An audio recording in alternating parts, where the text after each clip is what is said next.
Eu vou contar uma história meio longa e ela tem que ser atemporal, por motivos que não são da conta de vocês. Metam-se com suas vidas. Então, você ainda vai querer assistir? Muito ofensivo. Eu fiz uma viagem, né, com o meu carro. Eu tenho um Uno, né, que de vez em quando me dá umas dores de cabeça, mas a gente tem uma relação, sabe? E eu não consigo ter uma relação com Deus, mas eu tenho uma relação com o Uno. E o carro apresentava algumas falhas e tal. Eu troquei o combustível e o carro de tanque cheio respondeu normal.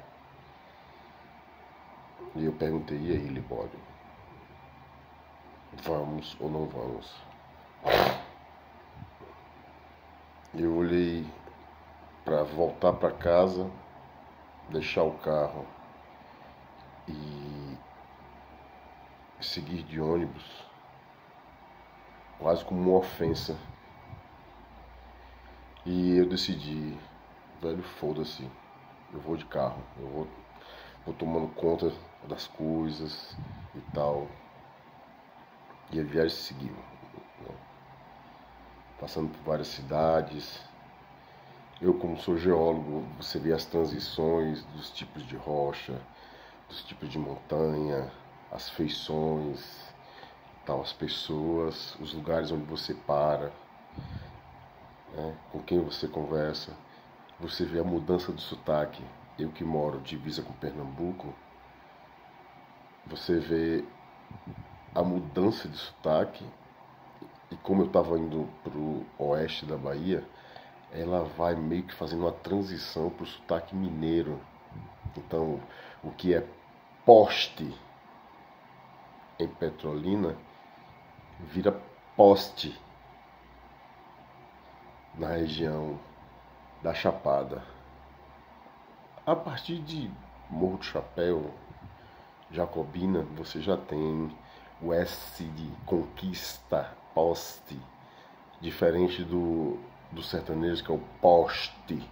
Poste. Eu falo poste, que é uma mistura de ter morado no sertão e ter morado em Salvador. Beleza, voltando para a viagem, passando as cidades e tal. E o carro, de boa. E ele foi. Em um certo ponto ele deu uma esquentadinha. Eu tava usando ar-condicionado, e aí eu fiz o quê? Vou desligar o ar-condicionado, é um Uno, né, camarada? Beleza. E meu carro tá sem som, eu usava uma caixinha e na hora eu tava usando um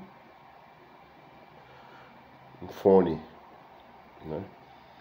E eu tava na região das serras aqui da Chapada e o carro começou a perder potência, perder potência.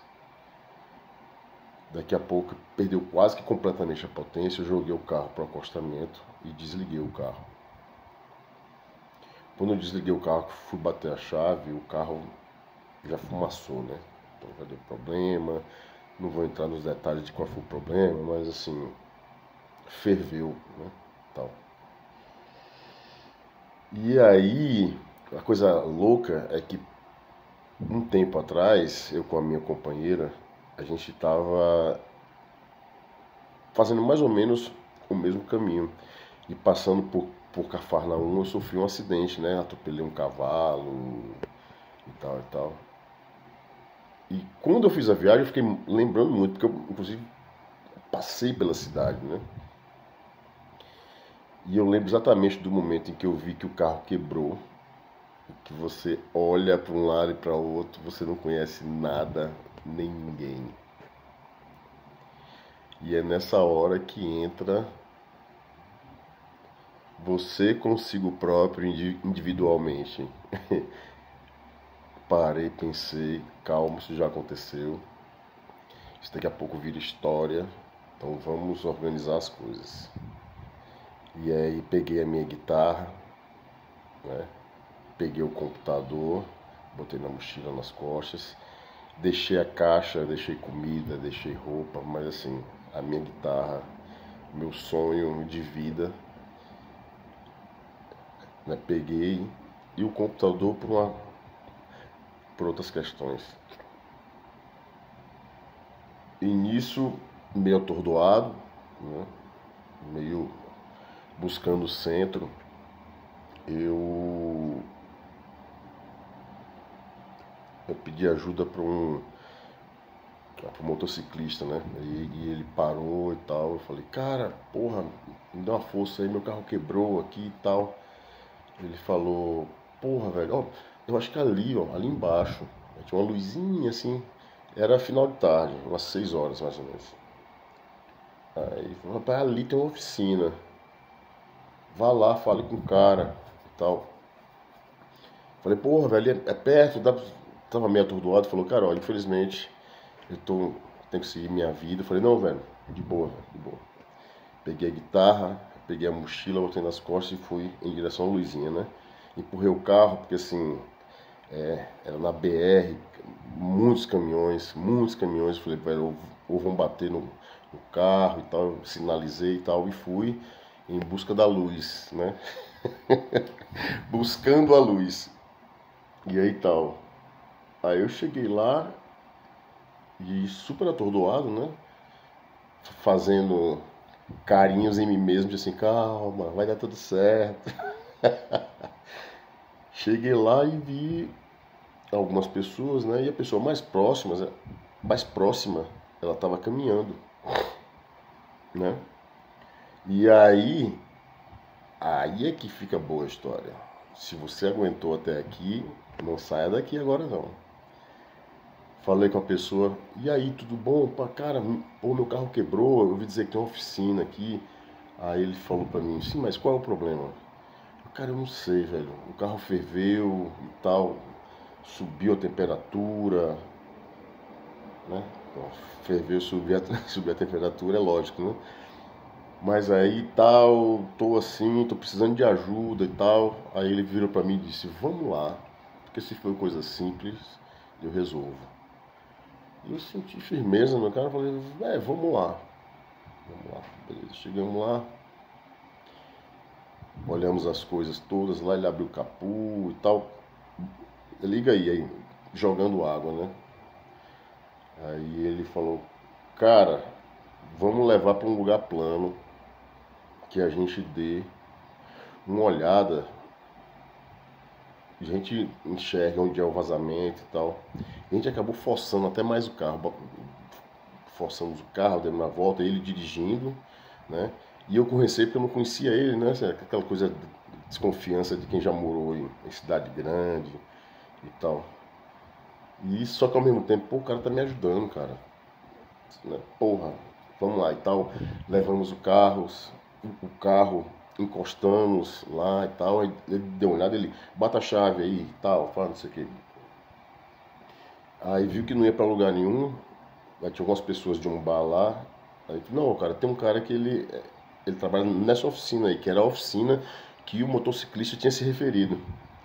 Vou chamar ele. Aí, tá, beleza. Aí foi, chamou, pá, não sei o que, ficou um tempo lá. E nesse meio tempo, o cara que me ajudou, que dirigiu o carro, que ficou do meu lado, que foi super solícito, começou a falar sozinho. Eu comecei a observar, falei assim, gente, então o cara que me ajudou, ele é esquizofrênico. E eu perguntei se esse cara me ajudou aqui, você sabe quem é ele? Aí todo mundo falou, rapaz, ninguém sabe quem é ele apareceu aqui e tal. E tá doido ficar aí falando pelos cantos e tal. Eu falei, cara, mas foi ele que me ajudou, pô. Ele que foi até lá, eu conversei com ele falou absolutamente normal comigo, fez sugestões, né? E aí fomos e botei ele para dirigir o carro, ele saiu com o carro, sabe? Fomos lá, empurramos e tudo mais, e agora ele tá assim.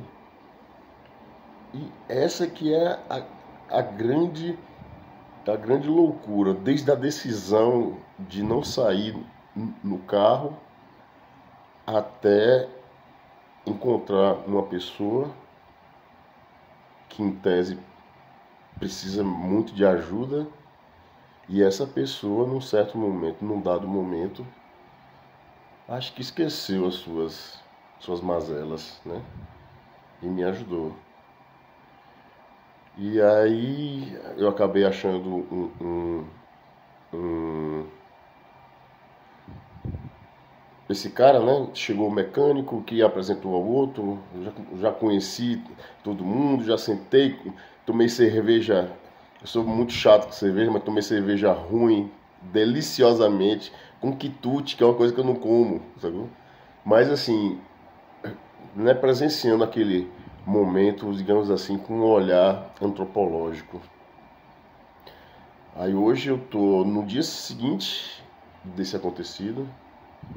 Esse cara que me ajudou não me sai da cabeça. Eu já falei até com o mecânico, né, para ele ver, né, como é que ele tá. Se ele tiver lá ainda, que eu ajudo a achar a família dele e tal. E aí eu fico pensando, né? Se eu tivesse ido de ônibus, eu teria evitado tudo isso. Mas ao mesmo tempo,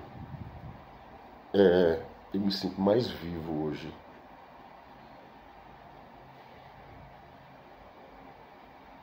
E assim, eu soube que o Lula Borges estava doente, né? E eu soube através de uma amiga que ele tinha morrido, né? Ela falou, não, aqui me mandou um negócio de Lula Borges. Eu falei, caralho, ele deve ter morrido. E juntou tudo, né? A perda de um cara fantástico, de uma história fantástica, e essa história fantástica que aconteceu comigo, né? E acho que não tem muitas coisas conclusivas aqui não. Só sei que é muito bom estar vivo. Aquele abraço.